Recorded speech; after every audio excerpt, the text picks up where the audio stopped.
one of your favorites. I know this because the emails always burn up when the Lieutenant Governor of the Commonwealth of Virginia is on with us, and the great Winsome Sears is on with us. Madam Lieutenant Governor, how are you doing this morning? I'm doing well this morning. Good morning, everyone. Good morning to my fellow Virginians. And I don't know about great. I'm just me. Well, that's why they love you, because you are just you. You're not. And we're in a crazy world. And I was mentioning this earlier. You've got Mitch McConnell in the U.S. Senate sounding like Louise Lucas in the Virginia Senate. When the president of the United States says, hey, maybe we should have a gas tax holiday, the Republicans call it a publicity stunt. But when the governor of Virginia calls for it, the Democrats call it a publicity stunt. I don't know. Where are we? Are we in somewhere in the middle, Winsome? Well, no, you know what? I think he's right about that. And let me tell you why. It's not a gimmick when Governor Youngkin wants to have a gas tax holiday, or when the other governors want to have a gas tax holiday. And by the way, there are quite a few Democratic governors who themselves propose gas tax holidays. And it's because that's all we have. That's all we can do. We're not in charge of the regulations that are preventing these pipelines from being built that President Biden stopped his first day in office. Mm-hmm. The governors are not in charge of the refineries and the environmental regulations that come with them, which caused the latest refinery to shut down permanently because it is so that they have made the environmental law and regulations so onerous and so expensive that there was no way they could open it back up. And they're not going to build any other refinery in America because of that very same reason. Mm-hmm. And so the president has the opportunity to change all of this. He has the opportunity to cut this inflation because it's driven by the fuel that we don't have, which we have to import from elsewhere, et cetera, et cetera. $100+ a barrel. Yeah, exactly. And then he's going to Saudi Arabia to tell them, hey, free up some of your oil, and to Venezuela, free up some of your oil. Man, have you lost your mind? You have no authority there. No. Your authority is right here. Open up the pipelines and don't gaslight us and tell us that there are 9,000 leases already existing. The fact of the matter is they don't know if there's oil or gas under there. That's number one. And number two, if they found it, they would need to have pipelines, which you have shown you are restricting, sir. Yeah. So don't tell us this. We're not idiots. Come on. Well, and there's so much. They're talking about solar and all this renewable energy. What's powering the renewable energy, pray tell? Joe, it's gas. They need gas and they need fuel to create these panels and everything else, and to provide electricity so that they can go and plug in. Yep. Yeah, it's true. People have all these degrees, and I tell you, I don't know what their thinking is.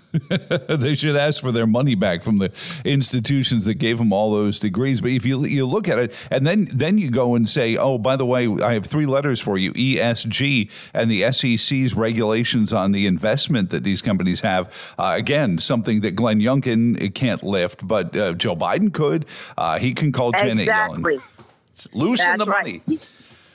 That's right. And he's the games he's playing now is with the strategic. I can't even say it. It's too early in the morning.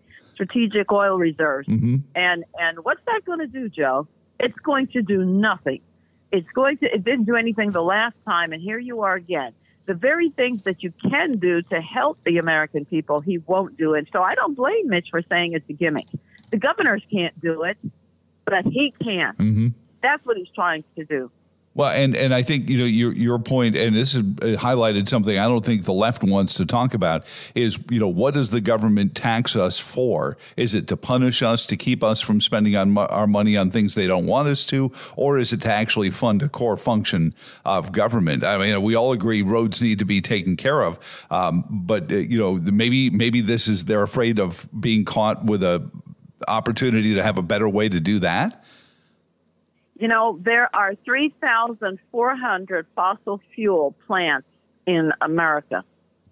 If we get rid of those, where are we going to get our oil and gas? Pray tell. Mm-hmm. I mean, I tell you, my grandmother, I refer to her often. She was one of the smartest women I know, never had a degree, didn't get past high school. But let me tell you, she said if the masses ever got informed, these government officials would be in trouble because we would say, no, you're not talking to idiots. Well, you're the idiot. We were talking about this earlier. We just need government officials to understand that it's a really simple job. Make sure nobody impedes our rights that come to us from God, and create punishments for those who do. We understand that people are going to impede our rights every now and then, and we just need punishments for them. It's a pretty simple process, isn't it, Winsome? It's called election. People, we have got to get to the polls. We have got to research the people who want to represent us. Mm-hmm. Not lead us, but represent us. Amen. Represent me and represent me well. And I'm telling you, in the Black community, it's unfortunate that we still somehow worship our political representatives, and we've got to stop doing that.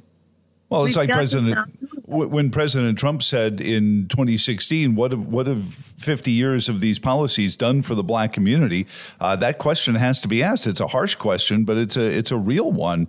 And it's before we have to let you go. Some of the worst run cities. Yeah. And you see, with the communities that flock to ideas of school choice. I know it's one of your things, and we're going to get into this in our next segment with some of the folks from Heritage. But I was thinking of you. You were actually the first person I thought of when the Supreme Court issued its ruling on Carson v. Macon, saying, sure, if education funds are going to a school, it's the parents' choice to where they go, not the government's. This is the strange thing that the government thinks it owns our children. I gave a speech the other day, and I said, the Bible says we're supposed to give to Caesar what is Caesar's. But, folks, our children don't belong to Caesar. They belong to us, and we make the decisions on where to send them to the doctor. The government doesn't do that. So why, when it comes to education, should we have the government deciding where our children should go to school? Amen. When are we going to say no more? It's our tax money. Give us back our money so that we will make that decision for our children. And if you want to teach that nonsense, then fine, but not my kid, not my child.